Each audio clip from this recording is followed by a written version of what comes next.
Hi, and welcome to Haunted AF, the podcast of real ghost stories told by real people. We are your hosts. I'm Julie Fisk. And I'm Rebecca Black, and welcome to our February surprise episode. Surprise! Yes, we're getting this one in just under the wire. Yeah, you're so right. There's even a chance that it might not be dropping until like March 1st. Okay, but we tried really hard to get it in February. We just couldn't get the dates. Yeah, we've been trying literally, we were supposed 2 weeks now. Yeah. And it's just like, nope, just not going to be happening. But look, before we go any further, I got to remind you guys, please keep sending the scary stories to us. Yep. hauntedafpodcast@gmail.com, because we're going to drop episodes when we have enough to share. So help us out. Yeah, please. And if you haven't become a Haunted AF patron yet, we have several years worth of exclusive content. We have several years. I'm leaving that in. That's fine. I don't know what the that was, but it's staying in. I ran out of breath, basically, is what happened. It's just a little bit like a hairball, just the tiniest hairball. Yeah. Okay. We have several years worth of exclusive content over there. So become a patron at patreon.com/hauntedaf. Like Tia, Jesse, and Kelsey B. They did that this month for us. So thank you, ladies. And now they don't have to keep re-listening to old episodes. Isn't that nice? Yeah. Good for them. Okay, let's just go ahead and jump into the story. So this first one is from Amanda, who shared a story in the Patreon pregame this week. She's I'm excited. Adorable. Amanda says, "Hello, ladies. Hope you are well. I live in Surrey in the UK. And about 15 years ago, I went to a Christmas party for us mums, which was organized as with an S. By the school. I'm sorry. I think that's adorable. Yeah. That's British. It was at the hotel where I'd had my wedding reception, which dates back to Anglo-Saxon times. So it was bloody old. We planned to carry on the party for as long as possible. So I booked a suite consisting of 2 rooms with interconnecting doors that could be locked on both sides. Right. So I went to my bedroom after everyone left that night and locked the door to the lounge area. Then I locked the door on my side. I was just falling asleep when I heard someone moving about in the lounge. They weren't trying to be quiet either. So I rang reception and asked them what the hell was going on. They sent 2 staff members, which honestly should have been an indication, who assured me that there was no one in the room. About an hour later, I was woken up by the sound of Gregorian chanting in my room. I opened my eyes and I could see the dark figures of monks at the foot of my bed, swearing quite profusely. I switched on the bedside lamp and of course it all stopped. I tried to rationalize it, but couldn't. Didn't know whether to laugh, cry, or crap myself. But I know what I heard and saw. I rang room service for a hot chocolate and then just sat in bed with the TV on until it got light outside. When I was checking out, the receptionist asked if I had had a restful night. So I said, it wasn't too bad until some monks decided to drop by and have a sing-along in my room. She stared at me with an expression that said, "Oh no, not again." I love your podcast so much. Never stop. With thanks, Amanda M. Thank you. That was so good. Can you imagine being awakened by like, no. I don't like that. Any sort of hooded figures at the foot of your bed. Yeah, these like roby type situation. No, thank you. No, double hell no. Okay, so this next story comes from Mackenzie. Hi, my name is Mackenzie. My family has quite a few ghost stories, but this is one I got permission to tell.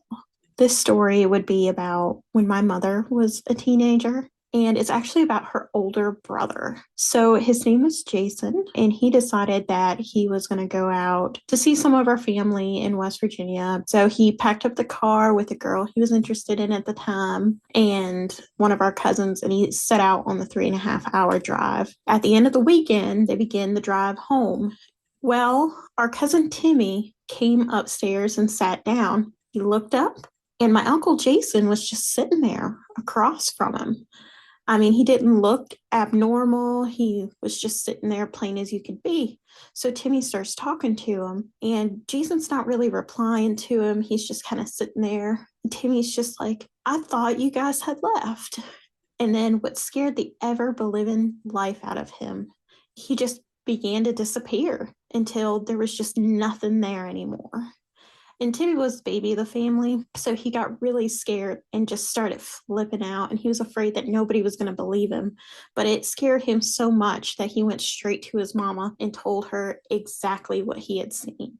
She's like, "Timmy, that's impossible. They left over an hour ago. They'd be halfway to Ohio by now." But what it turned out to be, and I guess is what makes it a ghost story, my Uncle Jason died on the way home that weekend in a car crash with that girl and our cousin. They all died instantly on impact. And from the timing of that story, they think that my cousin Timmy actually saw him when he died.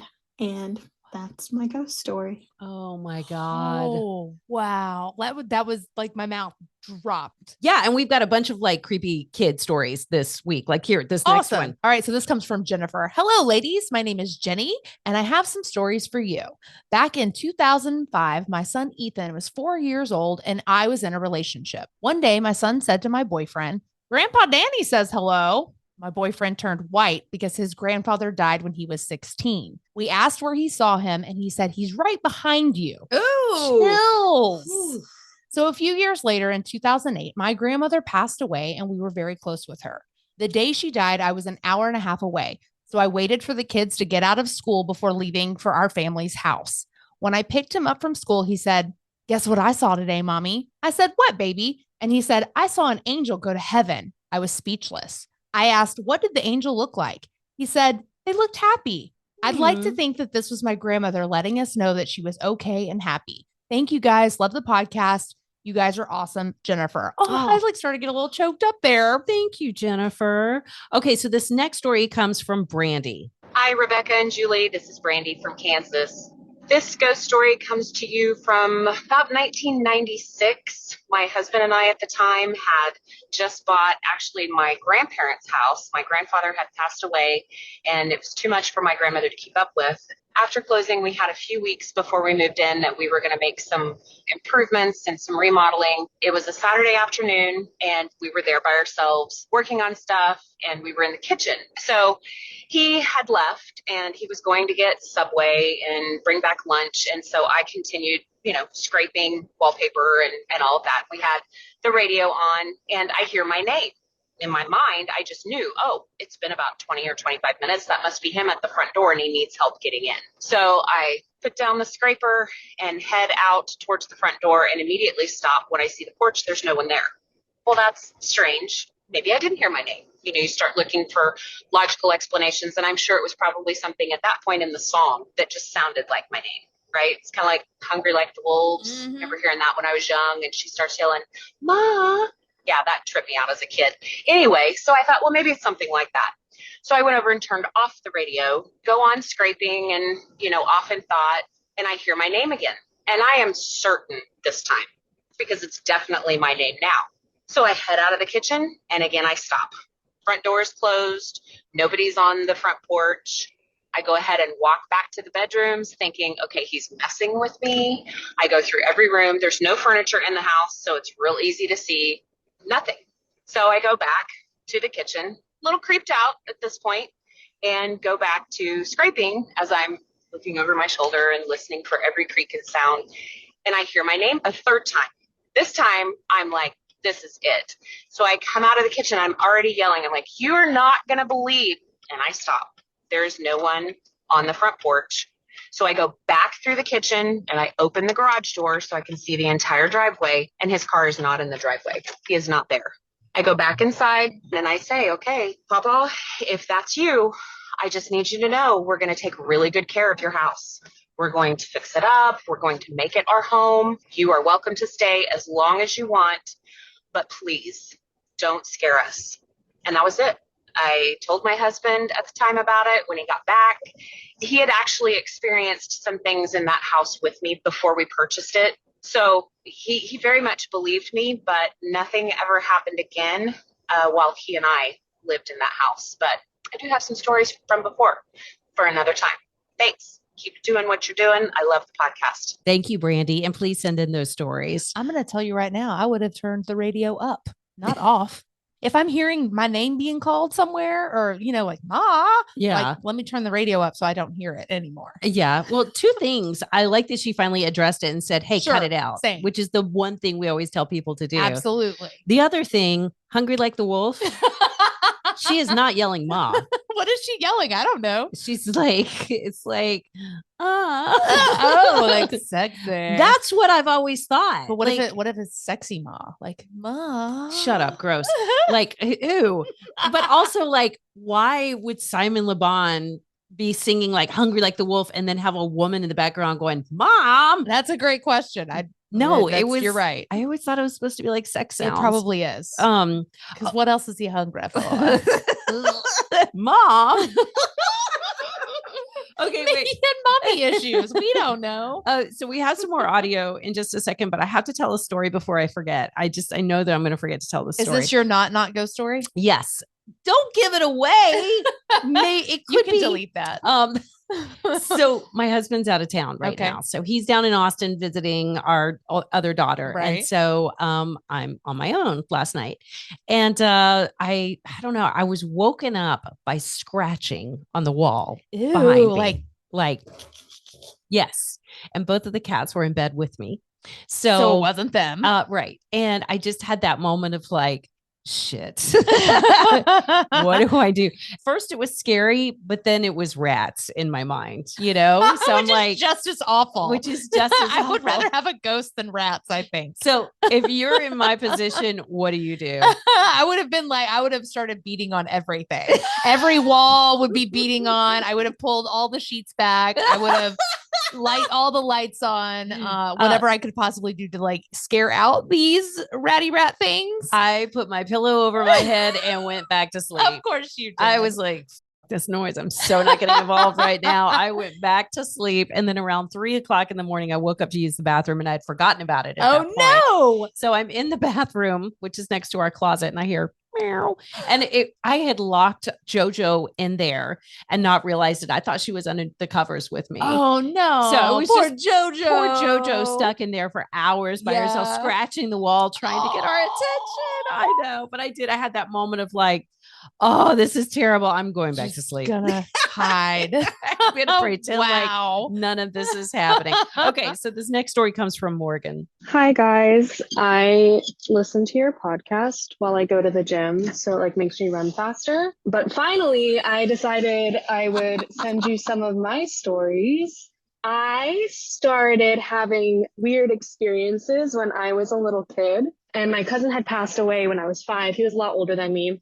He was in his 20s, and I used to wake up in the middle of the night and have nightmares about like the evil queens of Disney, and they would terrify me. And I was like, oh my God, no, I'm going to be like Snow White and be exiled. So I would run, like sprint down the hallway to my parents' room. But one particular night I woke up, I didn't have a nightmare or anything. I had just like slowly gotten out of bed and stood in the doorway of my room for no rhyme or reason. I don't have any memory of why I felt the desire to do that. But my cousin, who was deceased, walked out of my bathroom and into my brother's room that was next to me and just kind of like looked at me, nodded, and walked away. And I was like, cool.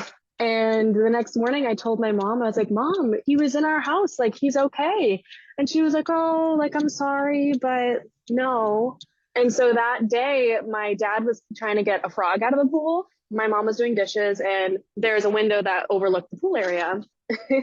My dad fell in the pool trying to get the frog out, and my mom looked up at the splash, and my cousin was keeled over, pointing and laughing at him. And she was like, oh my God. So yeah, that happened. That was my first kind of like, oh wow, that's kind of cool. Like, you can see ghosts. Okay.